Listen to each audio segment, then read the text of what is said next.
सांगमाने कौन आपण जानती स्वप्न शास्त्र रे एमिति किछि स्वप्न विषय कहा जाइछि जहाकू देखिबा द्वारा यह संकेत मिली थाए जे आपणक जीवन रे लक्ष्मी आगमन हेबाकू जाउछि बा आपण अनेक गुड़े धन संपत्ति प्राप्त करबाकू जाउछंती। किंतु एही स्वप्न गुड़िक विषय यह कहा जाय थाए जे एही स्वप्न गुड़िक जेते गुप्त रखिबे यार प्रभाव सेते जल्दी देखा दे थाए। तेबे चलंतु जानिबा एही स्वप्न गुड़िक कौन कौन जहाकू देखिबा द्वारा आपण जानि पारिबे जे आपण धन प्राप्त करबाकू जाउछंती। समस्तंकु नमस्कार और जय जगन्नाथ। एसके ओडिया स्टोरी रो आउ एक नुआ वीडियो को आपण माननकु पुनि थरे स्वागत। सांग माने स्वप्न विषय यह कहा जाय थाए जे आगामी दिन में घटिबाकू थिबा खराब और भल घटना विषय आमे स्वप्न रो ही अनुमान लगाई पारि थाउ।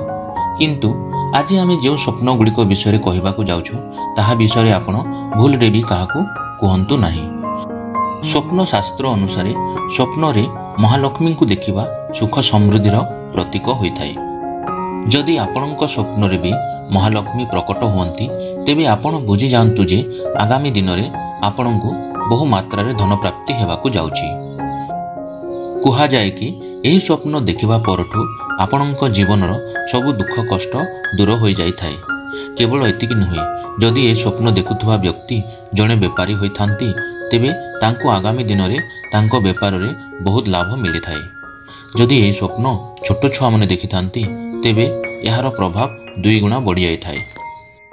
सांग माने जदि स्वप्न रे खाली थिबा बासन कुसन देखुचंती तेबे याकू मध्य एक शुभ संकेतर प्रतीक बोली कहा जायछि।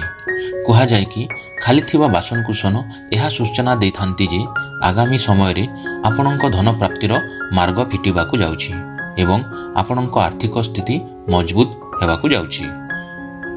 स्वप्न रे झाड़ू देखिबा शास्त्र अनुसार झाड़ू को सुख समृद्धिर प्रतीक बोली कहा जायछि। स्वप्न शास्त्र अनुसार स्वप्न रे जदि झाड़ू देखा जाए तेबे आपण बुझी जानतु जे जल्दी ही धन प्राप्ति हेबाकू जाउछि। किंतु मने रखंतु एही स्वप्न विषय काहाकू कहंतु नाही। जदि स्वप्न रे आपण गाईर गोबर रे छेना तैयारी करूछंती तेबे एहाकू मध्य स्वप्न शास्त्र अनुसार शुभ संकेत बोली कहा जायछि। सांग माने जदि आपण स्वप्न रे गाईर गोबर रु छेना तैयारी करूछंती तेबे आपण बुझी जानतु जे आपणक भाग्य फिटिबाकू जाउछि। कहा जाए कि एही परि स्वप्न देखुथुवा व्यक्ति आगकू सबु क्षेत्र रे सफल हेबाकू जाउछि। मूषा देखिबा सांग माने जदि आपण स्वप्न रे मूषा देखुछंती तेबे आपण हठात धन प्राप्ति करबाकू जाउछंती। कहा जाए कि स्वप्न रे मूषा को देखिबा द्वारा आगामी दिन रे स्वप्न देखुथुवा व्यक्ति जीवन रु दारिद्रता दूर हेबाकू जाउछि। एही स्वप्न विषय रे एहा मध्य कहा जाए कि जदि एही परि स्वप्न आसे तेबे घरे बड़ लोकंकु तो नुहे किंतु छोट लोक मानंकु कहंतु। एहा द्वारा आपणंकु हेबाकू थिबा लाभ दुई गुणा बढ़ी जाई थाए। तेबे एहा थिला केतेक स्वप्न जाहाकू आपण भूल रे भी काहाकू कहंतु नाही। सांग माने एही स्वप्न व्यतीत स्वप्न शास्त्र रे पशु पक्षी सहित जड़ित केतेक स्वप्न विषय कहा जायछि जहाकू देखिबा द्वारा आपणंकु धन प्राप्तिर सूचना मिली थाए। जेपरि कि जदि आपण स्वप्न रे पेचा महुमाछी सुआ पिंपुड़ी बिछा इत्यादि देखुछंती तेबे एहा द्वारा आपण अनुमान लगाई पारिबे जे आगामी दिन में आपणंकु धन प्राप्त हेबाकू जाउछि।